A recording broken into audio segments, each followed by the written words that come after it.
Everybody who might be watching this later. This is just a brief video, and I'll make it kind of succinct on how to set up a string program or things to be aware of. A lot of this is kind of directed on what we do in the college level and the methods side of things, but also just like some little resources and tips that I've gotten from my colleagues in the district and from just compiling different things that I think are useful through my years of teaching young kids to adults to anything that to hopefully supplement in your classroom to make it more exciting. So I came up with this really cool title. We can get together. So basic things that we need obviously are instruments. I put instrument repair in there because that can be a really costly thing that we don't always consider from the beginning. And uh, I think that with our major instrument, let's say you're a clarinet player, you sort of learn some basic little instrument repairs as you're going along. Let's say you have to repair a trumpet, that could be a little bit scary. The same thing goes for instrument repair. For violins, it's like almost investing in a doctor for the professional side of things. It can be very expensive. I'd say just with my one violin, there's several $100s a year that I'm putting into it for rehairs, for new strings, for adjustments, just general wear and tear that happens on the instrument. So that could be something to consider. Obviously, the amount that I spend on my violin as a professional performer is going to be probably the same amount that you would spend on the whole violin section, but still we want to kind of budget for that and just have an idea of that. I think that method books are super valuable. One thing that I love to do in my string methods course is I do a method book review, which I think is pretty much standard for any method course. And I'm going to show you the criteria that I evaluate method books on. But whenever I go to like a GMEA or Alaska, Music Educators Association, or wherever I am, and go to Texas Music Education Association and go to learn about other method books that are out there and what people do within the method book that they use, I'm always blown away by the development in this regard. So I think it's pretty important to choose a method book that really speaks to you and what you're trying to do. The next is that it's very important to me is a longitudinal sequence of repertoire. I think we all know as teachers, depending on our area of expertise, when a student comes in, let's say you're a vocalist, you kind of see the set of songs that's going to take them to where you want them to be in 3 years.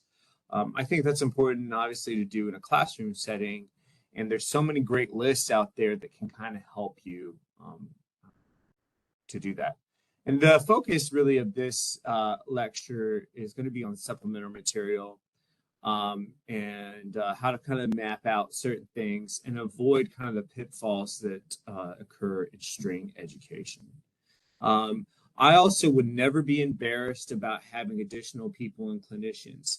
I can tell you the basics about all the instruments that are in the string family, but if you put a harp in front of me, like, you're not going to like what comes out. Same with the bass and cello, or guitar or uke. I can get some goo goo gaga sounds out of it, but it's not my expertise. So I have no problem bringing in anybody that I think is a expert at that. And I would encourage those of us that are in the classroom to do that constantly. I can say as a college teacher, I love it when someone reaches out to me and it's like, hey, can you come work with my students? Or they give me, even better if they give me something specific to do. Hey, we come do something on vibrato. Be like, yes, I love that. So I think that I would never feel bad about feeling like you need to know every single thing about the string instrument. I don't, and I'm teaching people how to go teach it. And I always try to work out bringing in, someone to do a session on bass, guitar, cello. I try to make sure that we get everybody on the instrument in front of someone that is actually an expert at it, not someone who's just describing to you the basics. So I would never feel like you're lacking in any area. Of course, if you feel, I've met people that are great at all, violin, viola, cello, bass, they can just do it all. And if you're one of those people, hats off to you. I admire you. But I think starting off, I would have no problems bringing in as many people as you need to.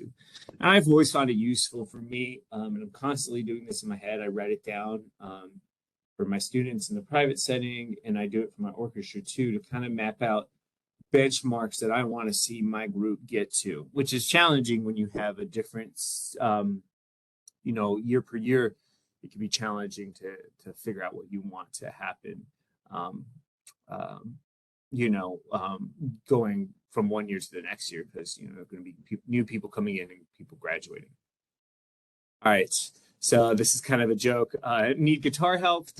Not my specialty. However, through my years of uh, uh, working method books, I came with this colleague that I on my previous appointment was in Alaska, and I thought her stuff is really good. She was a viola violinist by trade, but one of these that just like you probably used to, the principal comes and said, "We're starting a guitar class. You're teaching it because you're a string person." And she's like, "Well, I don't play guitar, but." She's not the type of person to make excuse. So she actually kind of developed her own method book for this. I think it's very good in just the basics of getting things going. And so I've sent that and shared that with Dr. Holmes Davis, and she's going to post that. I think it's a good kind of supplemental resource. Even just I went a couple times. I've had her as a guest in my methods course, and I felt within like even 10 minutes I was getting better at guitar just by following that. So I have that. There's lots of uke help out there. I'm not, again, a ukulele specialist. However, what I will say for those of you that like this instrument, I think it's really wonderful playing. It's a little, you may not have like the same range to say as a guitar, but there's some really impressive things that can be done on that. And I think it's really great is that it allows you to be musical very quickly. Some of the thing about string instruments is we're going to go over this when we get to sizing is that we often are kind of in an awkward situation. So you want to have the smallest instrument that you can, in my opinion. Some people vary on that because you don't want anything to feel like it's physically cumbersome. So here I'll show you just some of those resources so you can see. I know.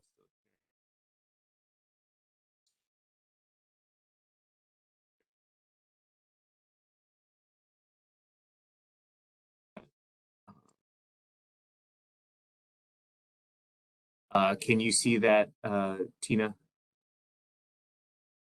Not yet. It looks like it's trying to catch up.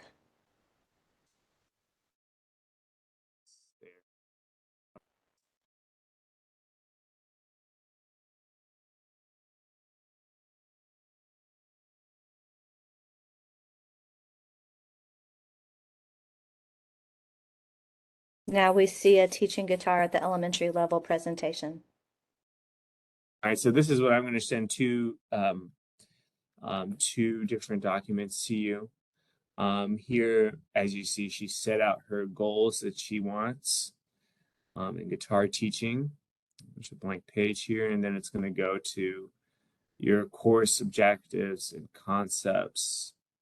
And I think this is a great way to sort of tailor almost anything that you're doing. And this is beginning guitar, ages, just activities.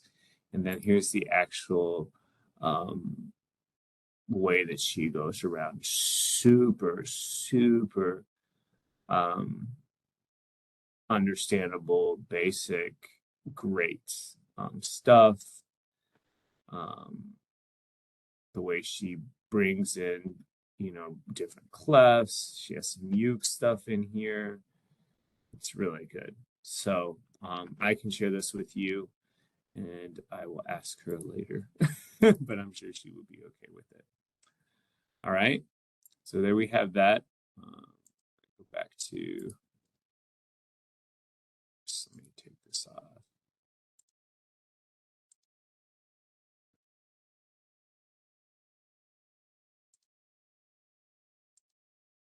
Oh, sorry, y'all. Share contents. Cancel.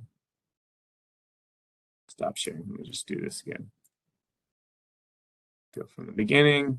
Go Oh, here. hello. All right, there we are. We're back on the ukulele page. All right, we good? Okay, play from current slide. All right, so there you have. You see that Tina's out going through. Yes, we got it. Now going to music instrument purchasing. This is again not a particular strength of mine, but I've done some in the past.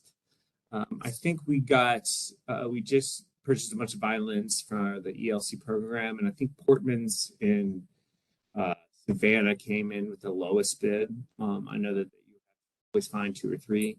I had a really good conversation with Ronald Sachs in Atlanta area. Char Music is kind of more on the upper end of things. Luther Strings, he's a buddy of mine that runs a shop in Colorado.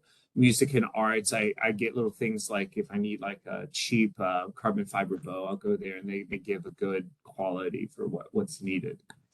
So these are good resources. Sometimes you may be like, oh, there's like a $25 violin, and just be careful because you're going to get what you pay for. And what might happen is they'll send you an instrument or a bass, for instance, with nothing of it set up. And setting up the instrument itself may be more expensive than actually the instrument. So that's an important part to just be sure that when you're talking to that you don't just make everything online. That you probably actually talk to a person where you're ordering a large instrument order from and make sure the instrument is assembled, meaning that it comes with the bridge up and the strings across it, and there's no extra work you're going to have to do. Occasionally, strings will break. You'll learn how to do some of those easy repairs yourself. But it's also good. Sometimes it may be worth an extra price, for instance, if that's an option for you, to go with like a Ronald Sachs, for instance, or someone like I know talking to him that part of the purchase was they would come in and they would make sure everything's set up. They would even size your musician. So let's say you're starting an elementary orchestra program, they would actually come to what I remember, and at least who I talked to, they would come and actually make sure that you got the right amount of orders for the particular size kid that you had, which is, I think, a very important thing because like I said, you want, we don't do many things like this as it is, and we want to find a way to do things where it has the least tension involved. So you want to make sure that everything feels good. So it's good to sometimes invest in that. And I know for some of these, they will actually, when you make the purchase, we'll give you, hey, you can do a yearly maintenance fee for this and just send us everything. And if it's within our set things, then we'll do it. Like, let's say there's a collapsed, there's a partial break in the top of the instrument, then that might cost a little bit more, but they're going to, because you're paying a yearly thing, you're going to get that discounted as opposed to paying those yearly fees for repairs, as I mentioned before. So that's a good thing. Here's just I think I don't know where I robbed this from online, but this is a general chart. I actually think that some of these sizes are not exactly correct. This is a sizing chart for violins, but it's kind of the thing. Like a 1/32 violin is extremely small. It doesn't even barely makes a sound. I think that like a 16th is I would probably the smallest. This is when I started my kiddo on. He was about 3 or 2. We started like messing around with 16th size. And he's ready for an 8th or 10th, and he's almost 5. He's a little, bigger kid, but he's not like, like Arnold or anything. But he's so these sizes are a little bit on the conservative side, but that's okay. But it's like you say, when you're sizing an instrument, you want to be sure that the hand can go over the scroll when you're looking at that, and that when they go, when they're bowing, they can almost make it to the tip. Um, if they can't get the last inch of the bow, that's all right. But you want them to get pretty close. That's just kind of a good benchmark. You can just do a general search on Google, and there's plenty of researches to show you how to size your students. Like I say, some instrument dealers will even come in person and size your kids if this is the first time you're doing this purchase. Moving along, oops. Repairs, like I said, budget conservatively on the 1,000 to 2,000 mark for things like this. If you say drop a violin and it lands on the bridge, that bridge is going to snap, and then you can't use that violin until you get a new bridge. Yes, you can put a new bridge up yourself and order one simply online from a dealer, but it may not fit the actual violin. It's like finding a shoe size. And so, like, people are very finicky. So the investment in a good luthier and a person that you have that consistently does repairs for you is a good one. Okay. And bigger instrument, the more expensive the repairs, the more expensive the strings. Always is good to know that. All right, method books. Here we go. Now we get into the nitty and the gritty. These are all kind of, I just put Mural Rush there. That used to be like the old school one back in the day. Whenever I see those method books, I always like to collect them just because, just maybe for the aesthetic and the sort of nostalgic quality that I love in seeing old methods that were done. And we change things and develop things as we go forward. And then some things that I think sometimes were done better in the past, and some things that obviously we really do better in the future. I think all these books are great. I think String Explorer, sometimes most people use kind of like a rep book, but they do have some method stuff in there. String Basics is from a local Georgia educator. I'm blanking on his name, starts with a W. And he's fabulous. And he does some, let's see, I got it right here. Where are you? Yes, Jeremy Wolstenhulme. Wolstenhulme, I'm probably butchering his name, and Terry Shade. He does a great job with his method book.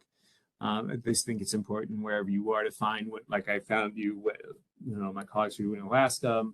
There's, I think, more than one string educator in the Atlanta area that are developing their own method books or have developed their own method books. So I always think it's fun to kind of be aware of their resources. String Basics is a great book.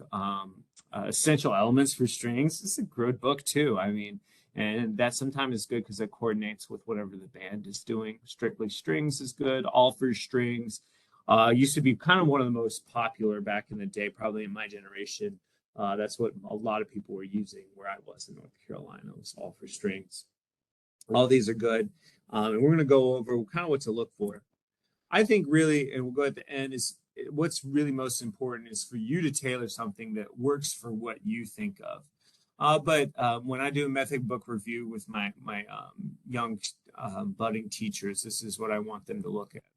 Title, series, volume of books, how many of them, is there longitudinal sequence, how many authors are there, how many other publications are there, how often have they updated it, how to use color, photos, drawings, is it too cluttered? I know, I'm a person that thinks in a sort of kind of kaleidoscope, but I appreciate having an ordered room. And I know that my stress level starts to go up when there's more clutter. Like I'm looking at my office as I say that, I'm like, yep, it's due for a cleaning and an organization. It's kind of like there's lots of neat little piles, but it's not neat enough. So I think that's an important thing for me as a learner. But some people really thought, they grow from that sort of look of a jungle, So it just depends on what you like to teach in. Print size and font, this may seem funny, but I've had students over the years that say they need things to be blown up because they can't see it.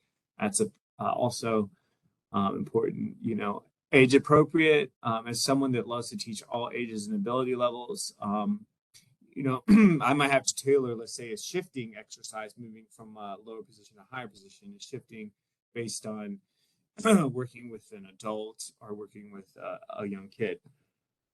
This next one I thought was really important as I was teaching my method books, was a suggestion from another teacher. And as some,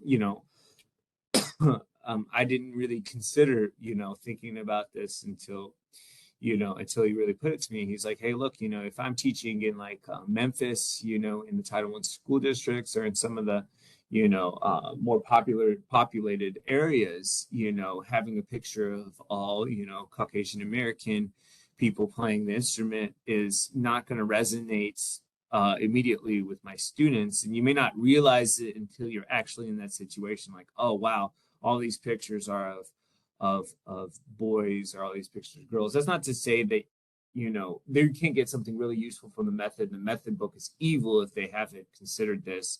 It's just to say that it might be something to consider based on wherever you're teaching.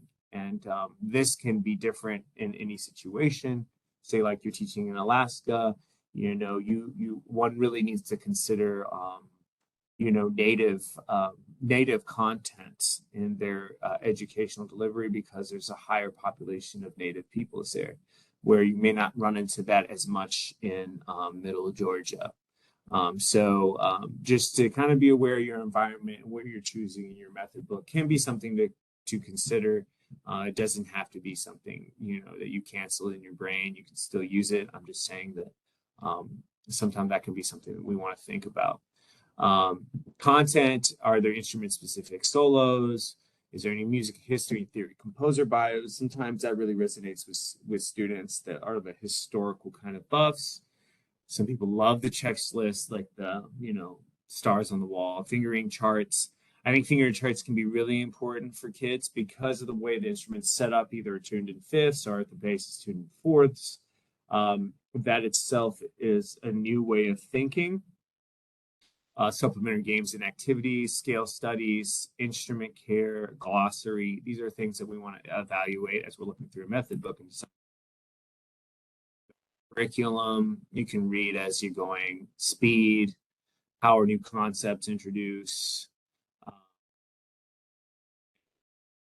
And then I like to think, as an educator, I should be able to see what the author is after, whether they specifically identify it with me or identify it to me, or I can see, oh, they're going from this to that, and this is the next layer of this, and this is the review of that.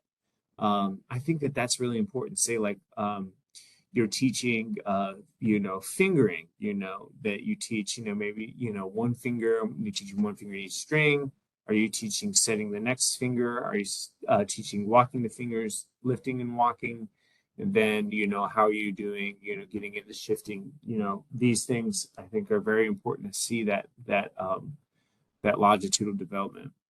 Assessment, I also think is great. Actually think that rubrics are starting to become one of my best friends. I used to think they were kind of silly, but especially, the more that we develop in technologically, I think a student likes to see, where they check off and where their strengths are and where their rooms for improvement are. And I think rubrics can be a great way. So if that's included.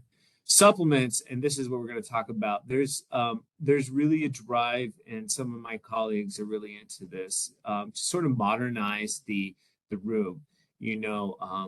We're using a classical instrument. This instrument was developed very early on. You're talking like, several hundred years of the violin is old, and so and then its sort of height in a way is kind of in the 19th century. We don't have to still teach in that way. And I think there's a huge push to use online resources. And that's not to say that, there's nothing wrong with good old pencil and paper, but some of those, when they're going home to practice something, that there's a piano accompaniment they can play with. So when they play with someone else, it's not, a new thing. If there's any kind of online resources for theory, these are things that sometimes can be very cheap thing per year, that, like, let's say you use Essential Elements, they'll have an online supplement that can help with your method book. And those will really help your classroom seem like it's still has that sort of majesty of the past, but also is applicable to the current way that we. These are things that I sort of look at. Some start with pizzicato. Some will have like the note names inside the notes. Some educators don't like that because they think it's sort of too much of a crutch, but you decide for yourself. I'm a person as an educator, I like starting with short rhythms because I find that it's easier for the musician to do a short rhythm rather than using their whole bow right off the bat, depending on the age of the person. I think for middle school and earlier, I'm going to start them with short rhythms like, the popular Suzuki Mississippi Stop Stop. As I called affectionately Dirty Doggy, scrub, scrub, wash it in the tub. I think that that's super important to just to get them to understand the rhythm fits within pulse and pulse within meter. And so, and our meter, organizes the pulse and rhythm is against the pulse, however you want to think about those layers. So I like to put that right off the bat, but some people like to go ahead and hit the long bows, which is I think getting a legato stroke on our instrument is challenging. Um, you know, Consider what works best for you. Some people think more about reading, bowing, chromatic note development, pace and material. Um, I think that the method book can be very, very important because it's a primary builder in your classroom. And as I was saying, online formats now are including even exercise and improvisations, recording, composition. Sometimes that transposition element, which we're not dealing with crazy things except for the violas or reading an alto clef. But we're going to get to one of the pitfalls here soon. But one of the pitfalls that you'll see in almost any orchestra is that the violins are doing lots of really cool things, and then the basses are stuck with 5, 1, 5, 1, or 1, 5, 1. Da da da da da da da da. You kind of get stuck in the clown accompaniment. So giving them actually an opportunity to transpose the violin part, write it out, and then that is their playing test is to play the violin part is great. So then, maybe later in the semester when the violins aren't doing it right, you just say, hey, basses, show me how to play that. And then they do it, and the violins will up their level because here, look, the basses and cellos can do it. Same for the violas. I think when we're considering repertoire and method books, we want to have something that really engages our students. And developing shifting is going to be like one of the first things that a bass and cellist learns as opposed to violin. They're going to really have to master that first position before they get moving up and down the instrument. So each instrument has its own. Here I put in just kind of some great things for sequencing repertoire. Sorry, this one should have been later in the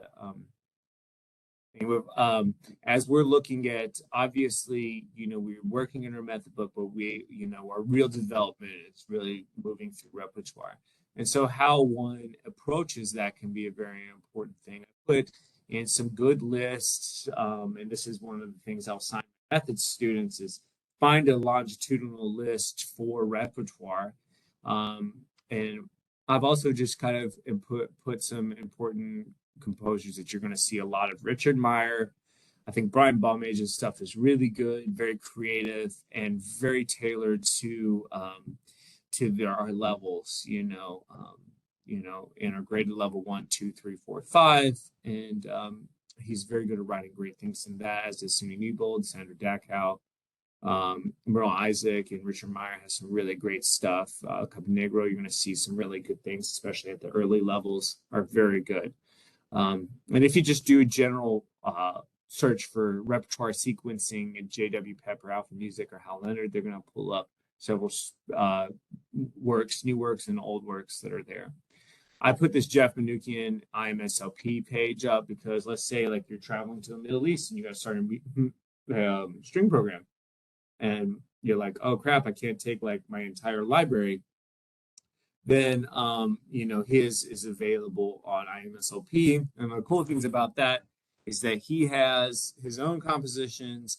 He also has quite a bit of arrangements of popular like Brahms symphonies and stuff that aren't that difficult and can get, if you are a traditionalist and you like the meaty repertoire like I do, can kind of be a great way to introduce that repertoire. Say you want to play a Brahms symphony in your classroom, and then people are like, oh, that's really cool, I want to learn it, then you can incorporate that. SUNY Nebold has some really good things. I really like her music. It sounds like you're on an adventure in a Disney movie. A lot of kiddos really like her stuff as well. And then my colleague again, Katie Bates, is really good at writing things that are tailored at developing new things within levels. So let's say like you're at level one, so you're reading a lot of A major and D major. She'll get you into introducing a low one, which is like a B flat for us, low one in her left hand. And so she has a lot of things are developing that are like I was telling Dr. Davis earlier, she has a piece that's all in five, is in pentatonic and has five bar phrases, for instance. So just kind of really cool that there's a lot of really creative stuff out there. I love when I do a read through and I find a new piece that I think is super awesome and I get to program it. And there's so much great stuff out there. Your advanced level, really advanced levels, I think one of people who's become really popular, Jesse Montgomery, has some really cool things that have been written, but this is like, I mean, that's like professional level stuff. But it's when you can get it down, it's super cool. We're doing a piece this year by I just blanked on his name. It's called Aries by Peter Boyer, and that's for your top high school groups, that can be a cool one. And if you just do like say one movement, you're not looking at too expensive of a rental. So these are all good things to look at. I'll just here quickly press on this, and Tina, you have to tell me if this pulls up. Are you seeing this, Tina? Oop, like this.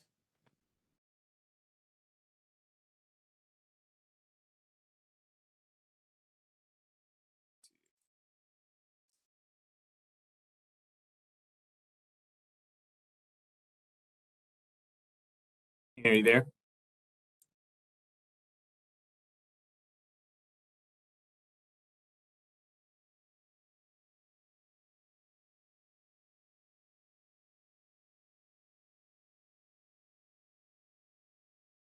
Hopefully you can see this list from West Virginia's orchestra repertoire list. It's the first one there. That just shows the various things that can be done on your in your classroom. Okay. Right here, let me stop sharing and go back to what we were talking about.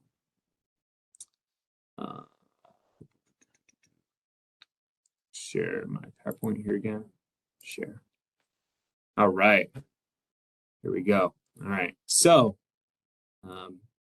that's, I think, really good to sort of think about as we're through is, coordinating our method book and our longitudinal sequence of repertoire. Pitfalls in string education. Reading, believe it or not, is difficult. I had a trumpet player once tell me who was, he was band centric, and then he found himself doing choir, band, orchestra in his first job, and then later it was just band and orchestra. But he really works hard to sort of get himself up to speed. And he said it's like a four-dimensional environment. It's like, what do you mean? He's like, you're moving this way, you're moving that way, you're moving this way with this hand, you're going this way with this arm and up and down. I think because of that, just the sort of virtuosity of the way it's set up makes it difficult for us to really to kind of talk about the basics of music making, being able to read quickly, understand rhythm and pulse. And then just because it's just to get a honk out of the instrument, sometimes we're okay with bad positions. And then, like I said earlier, the easier parts as you get lower. The viola is a little easier than what's a second violin. First violin's hard, second violin's less hard, viola is less hard, cello's less hard, and then basses, it's like, forget it. So being really careful about when you're picking materials that you have things that challenge everybody. And then, just the lack of technical development. And that's where, supplementing your course or your room with different exercises becomes extremely important, and also bringing in people to help out. One of the things that I go through in my method course I think is really great because it's a great supplemental resource, and that is Mastery for Strings. It's this book right here. This was developed by my graduate methods course teachers, who both had a long history in the school district, and they wanted to come up with something that was had incorporated all these things: writing, reading, rhythms, and some simple technical development things in both left and right hands that help their students get around the instrument easier and better.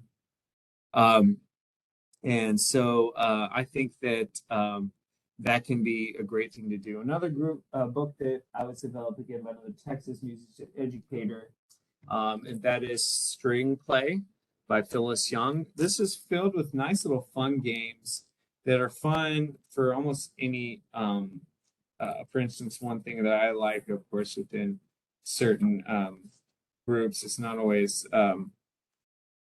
It doesn't always work, for young kids because they start hitting the balloon. Oop, I just went past it. Anyway, is the use of like a balloon, and then they pop the balloon up with the tip of their bow, and that gets their wrist movement moving really good.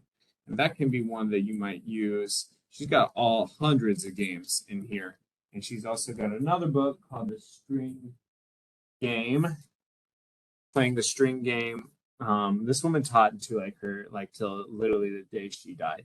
She is just with the same energy that she always taught with. That's Phyllis Young, who's a cellist by background and just a really wonderful creative mind in coming up with games for the room to make it interesting and fun for everyone. That can be great supplemental stuff for your room. So that's what I would like you to consider. We're going to just go through some basic games. You can do them on a pencil. I'm going to illustrate those on a pencil and then also illustrate those on my instrument. One of those is getting the bow to really look good. Like I say, I think for me, one of the big things is I find that I feel when I try to do a new thing every now and then, like I'll, get into, I don't know, dancing or swimming, try to improve my swimming stroke, or I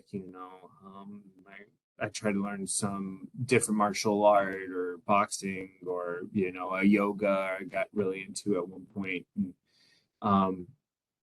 just different things as an adult learner, when I take on a new activity, if I feel like I'm not supported to be able to have something that I know I'm not doing right, and have some sort of supplemental or some not quick fix, but at least I can see that, hey, if I do this activity over and over again, then my bench press is going to get better. So like if I do some basic tricep dips or,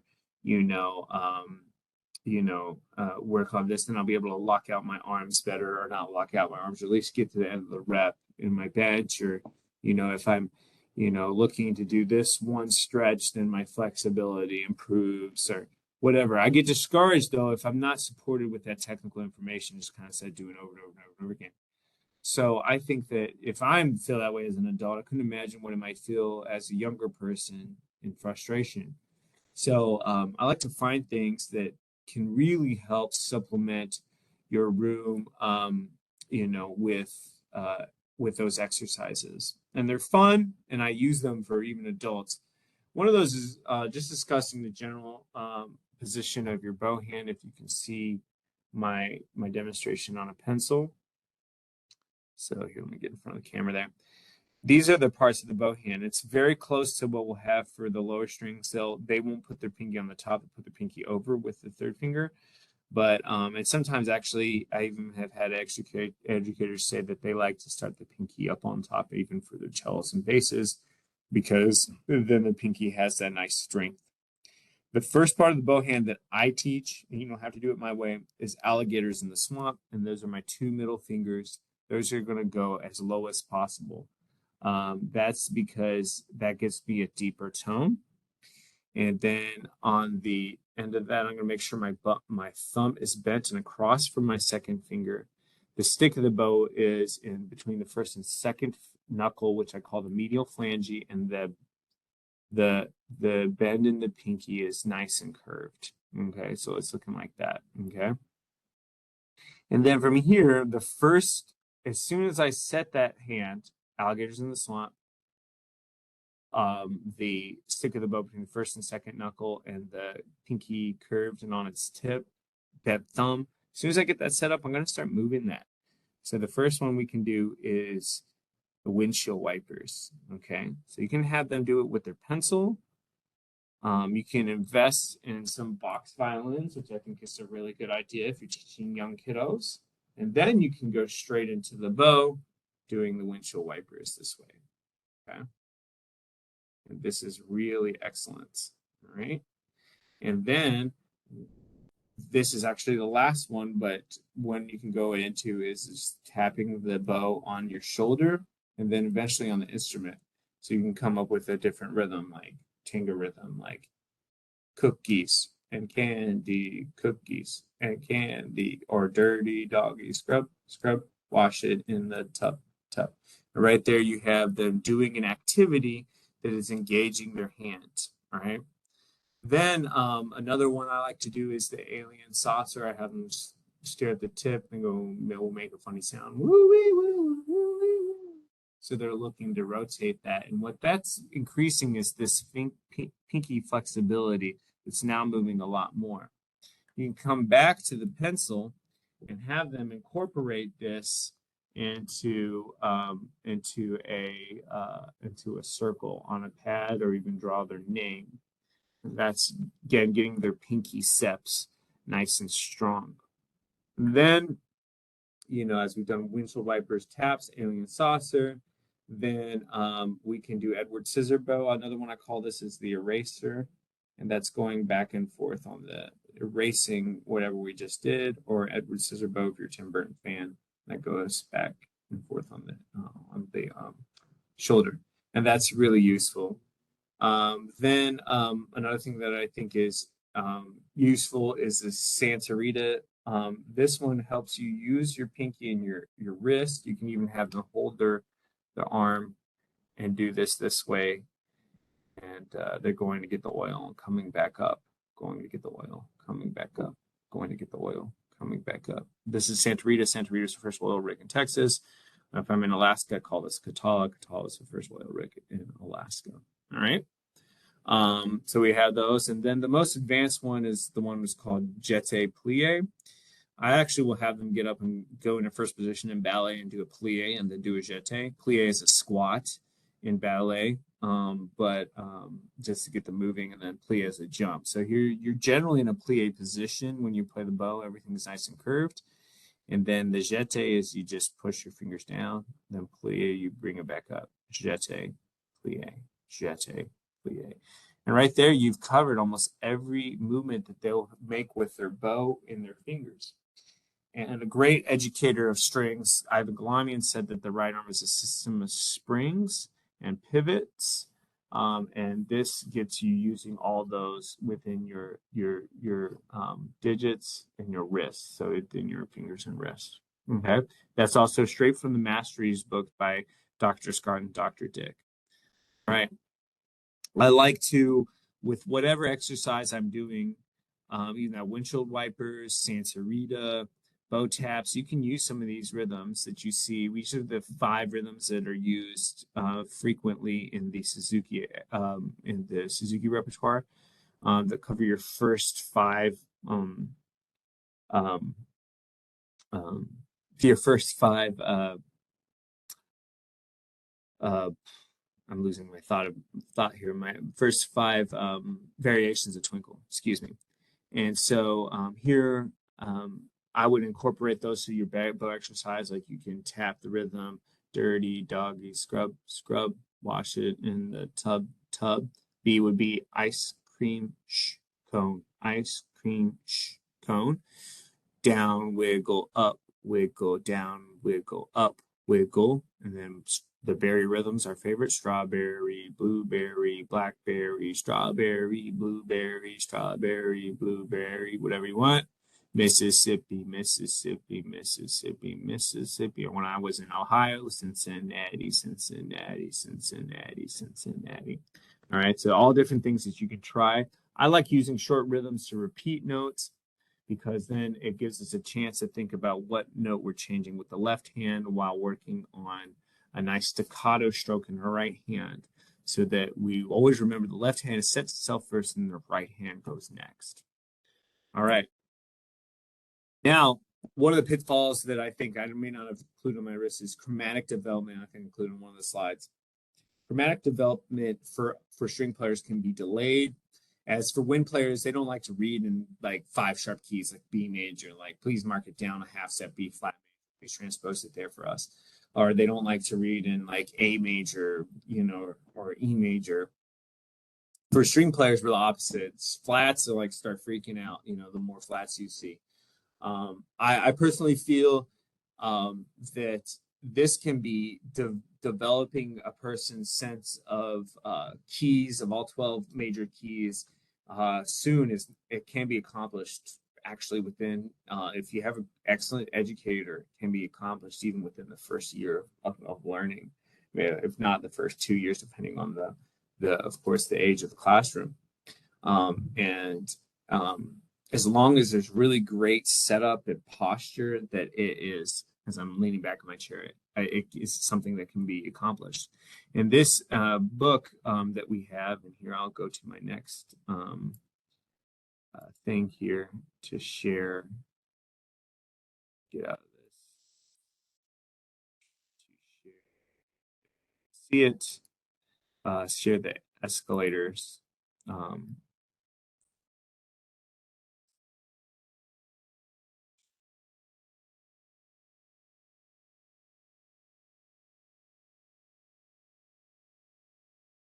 Hopefully you're able to see this right now. Here are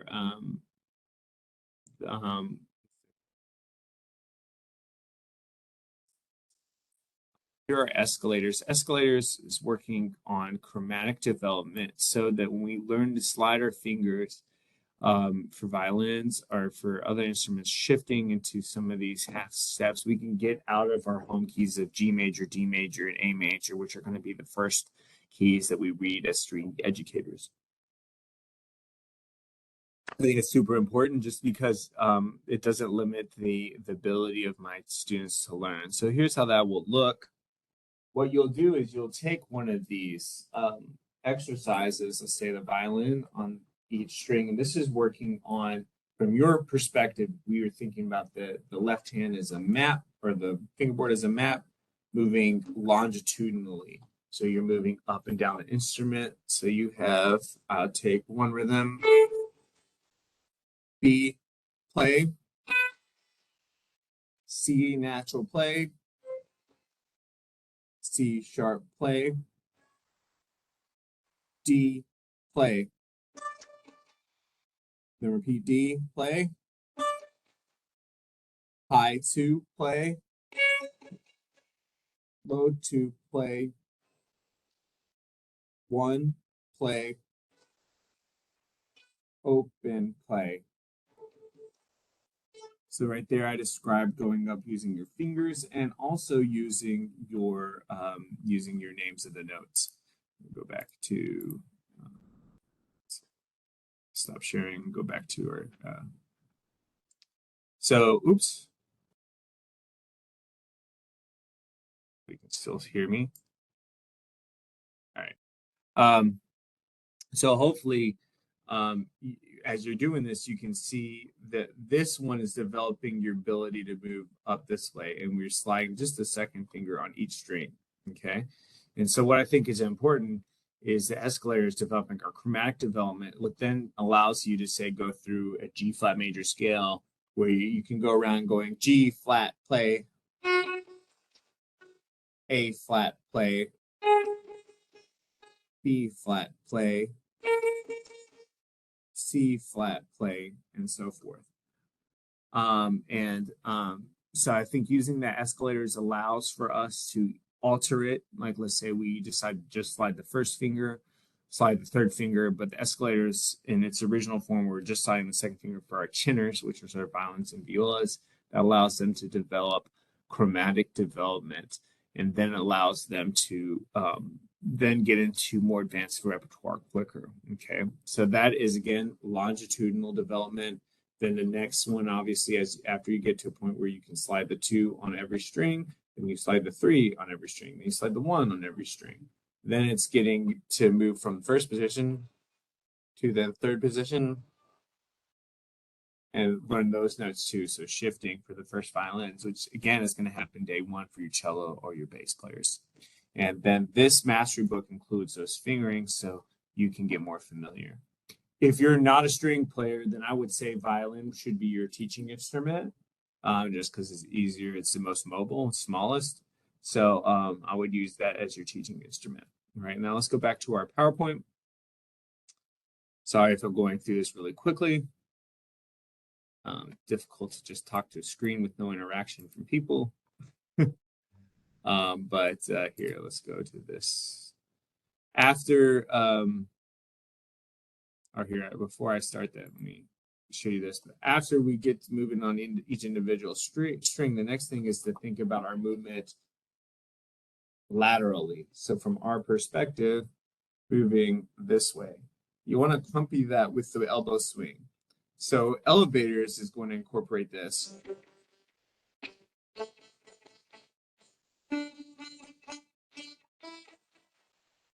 I'm going to go 0 to first finger on every string. So I'll go G, play,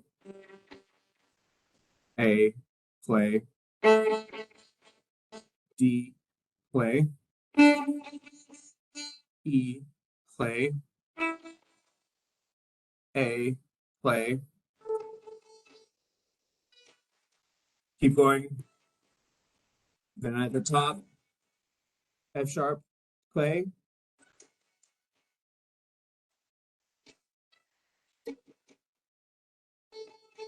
And this is coming down.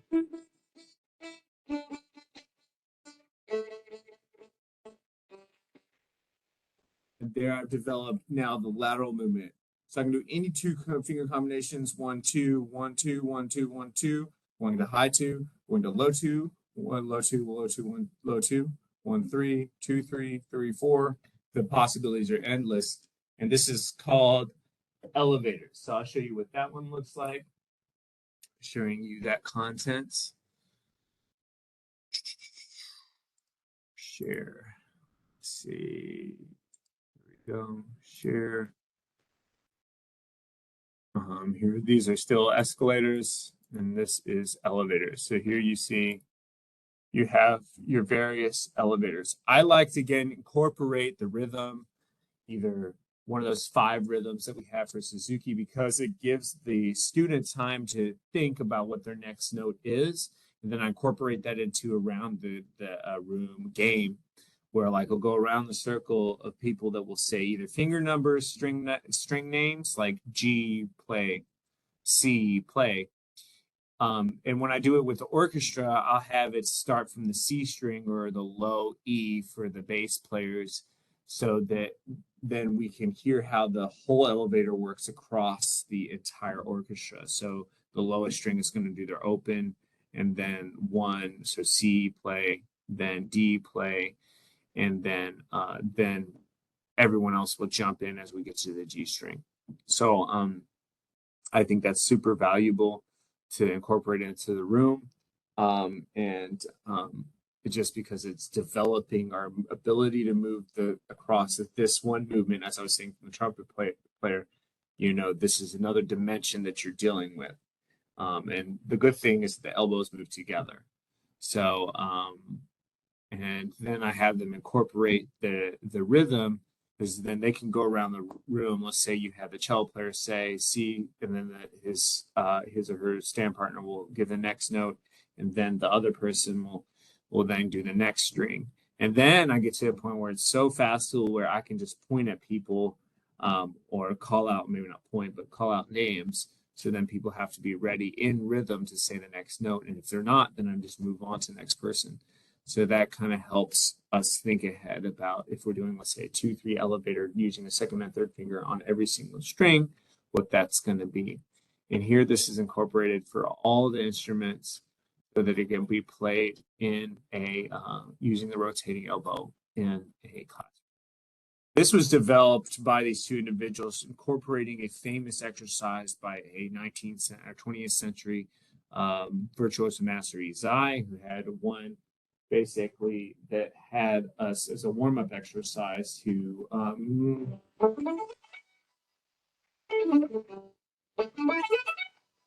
obviously they're not doing it in that task, but that could be what they're going for. And that's to, get used to moving across the entire breadth of the instrument. So again, this is elevators, and this is working on your lateral movement. You've now accomplished longitudinal movement, now lateral movement. Now you can start incorporating any major scale under the sun. And after you've done major scales, then you can do minor scales. I like to start with natural minor because I introduce it modally. I go through, have my class play C, scale C, Dorian C, Phrygian, Lydian, Mixolydian, Aeolian. Then we get to Aeolian. I'll say, does it sound familiar? They'll be like, yeah, this sounds familiar. I was like, yeah, it's minor. And then that's how I introduce minor. I do relatives first, and then I go into parallel relationships. That's just the way that I have found success as an educator in supplementing these technical skills. You can choose whichever way that fits you. After I get into first position for my chinners, I'm moving them into third position pretty quickly. Then I'm moving them into 2-octave scale, starting every single note on the second, or starting every single major scale on the second finger. That will get them into fifth position pretty quickly. And then I've raised the technical ability of my orchestra. Now I can look towards developing further a repertoire. More things are possible. And because I've been using different rhythms with my bow, now I can get into other things. So as we do the separate bowing, we then do the legato bowing. The slurring is another thing that can be, longitudinal development, just like we've done that for the left hand, incorporating those elements to the right hand. All right, so now let's go back to sharing you this content. Let me get back to stop share, then reshare.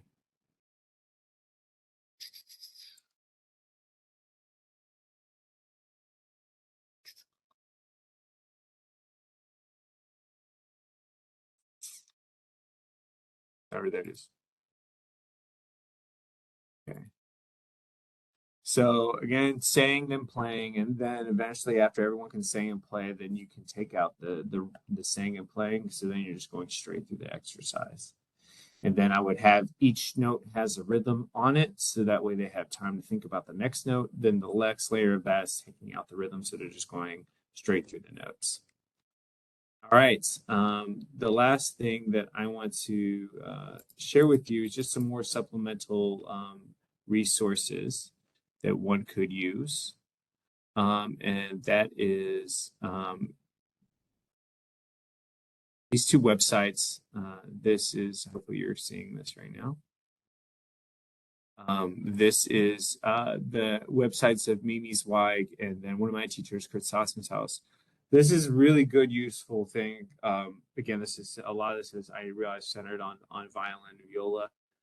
But let's say you're struggling with teaching vibrato, or starting with teaching an off the string spiccato stroke, or a ricochet, or some of these extended techniques that you want to incorporate into your classroom so that you can achieve a higher standard of repertoire, and then be able to take your programs to your LGPs and your all states and all that stuff, all that good stuff. These are great ways to sort of other resources to help further develop your teaching. In my method course, I have everybody pick an instrument and then develop their longitudinal development of make a short 3 to 5 minute, no more than 5 minute video where they are teaching this over 4 or 5 different teaching periods. So they can actually walk through teaching someone how to do this. do an extended technique. And that is because I want, I think the method books, when you decide what you want, will give you a great structure of how to proceed through your classroom. Now it's what happens when you get to the end and you're trying to, have that special something in your orchestra. And this is a very useful resource. And I can just show some of that for you. So here we'll go here, violinmasterclass.com.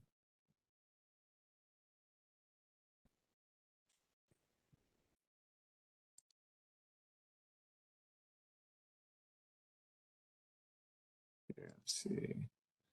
I can share this, share content, Microsoft Edge, share. Hopefully you're seeing this.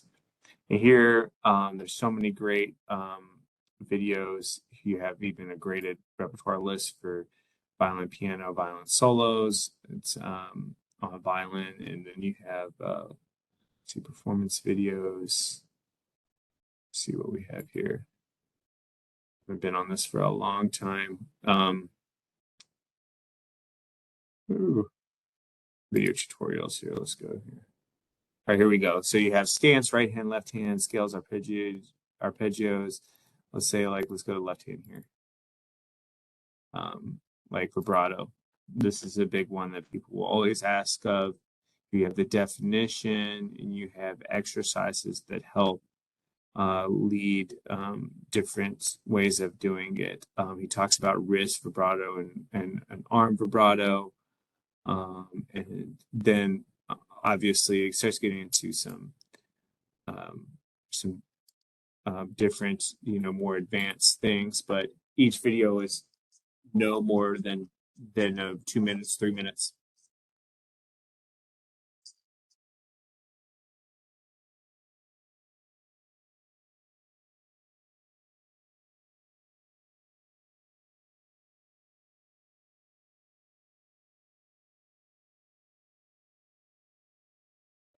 Brian, we have it set so that we can hear sound from your computer. So we see the violinist talking and playing, but we can't hear them.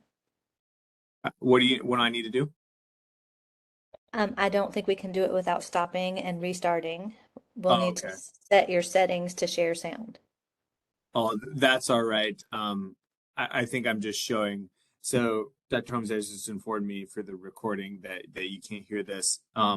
I don't, it's only a 2 minute video. You can watch it on your own time. I know you can't hear sound. This gentleman, right here, is Josh Henderson. He's actually coming to Georgia College here to work with her. He's now a professional violinist in the Warp Trio and teaches at NYU and Idaho, Iowa State, and is New York-based fiddle player. Does a lot of classical and non-classical stuff. Anyway, this is when he was a younger guy, and working with our teacher Sawson House on this one little exercise. But this is a violinmasterclass.com and Mimi Zweig's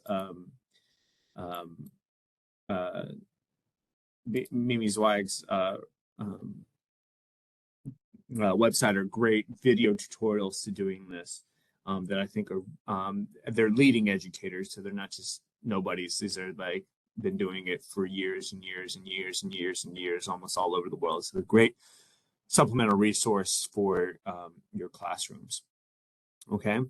Anyway, I think that pretty much concludes. Let me make sure I got through everything here. I think that concludes everything that I was going to talk about today.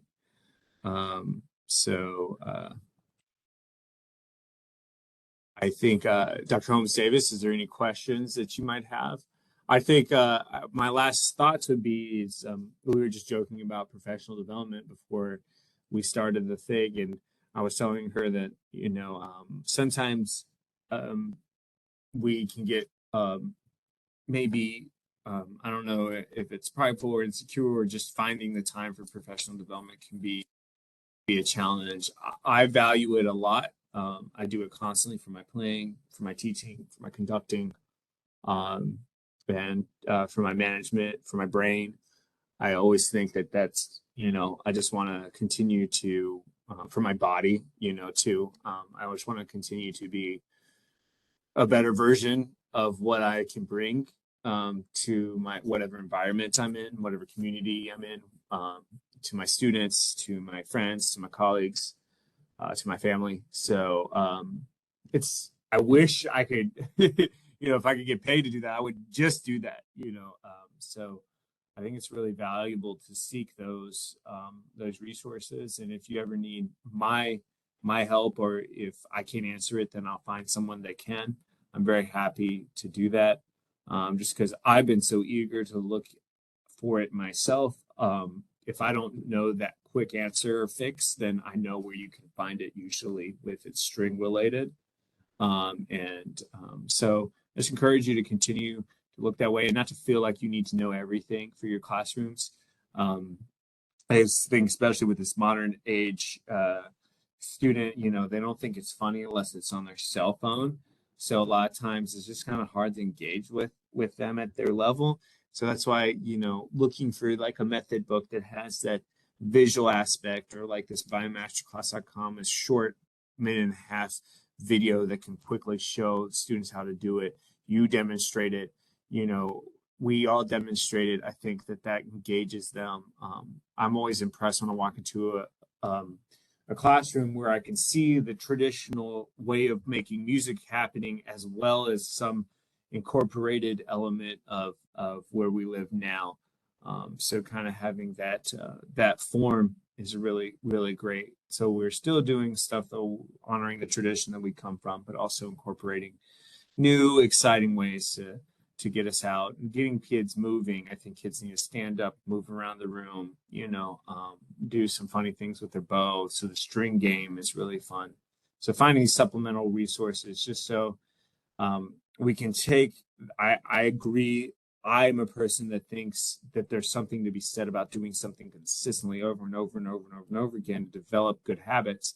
But I also think that sometimes you got to bring in that, that rocket ship, or something that that just suddenly gets them off the floor, and into a new aspect, brings something new and exciting to the room. So yeah, I think that concludes what I was going to talk about. Again, if you're a string educator, probably a lot of this is stuff or know even better. If you would like me to do another series on really getting to the technical development, which I think is really one of my specialties, is teaching an extended technique at a variety of levels. I'm happy to come in and do that kind of thing, or do another video or something on that. But, all right, you're on our schedule for next year to do that. Just yes, we want you to do that. Hopefully we can get people that, so I can interact Yes. with a human. That would be nice. As my son says, are those humans? So, but I hope you find whatever today is useful, and then Dr. Holmes Davis can share my contact information. I encourage you to call me, email me, whatever. And if I don't respond immediately, then hit me up again, with whatever tone you think is appropriate. I respond to all of it, friendly, angry. It's all good. It's as long as you give me something, then I can extend a hand. So, yep. Thank you so much for watching this. All right. Thank you so much, Dr. Hall. Okay. All right. Do you want me to send you that stuff so you can? I might.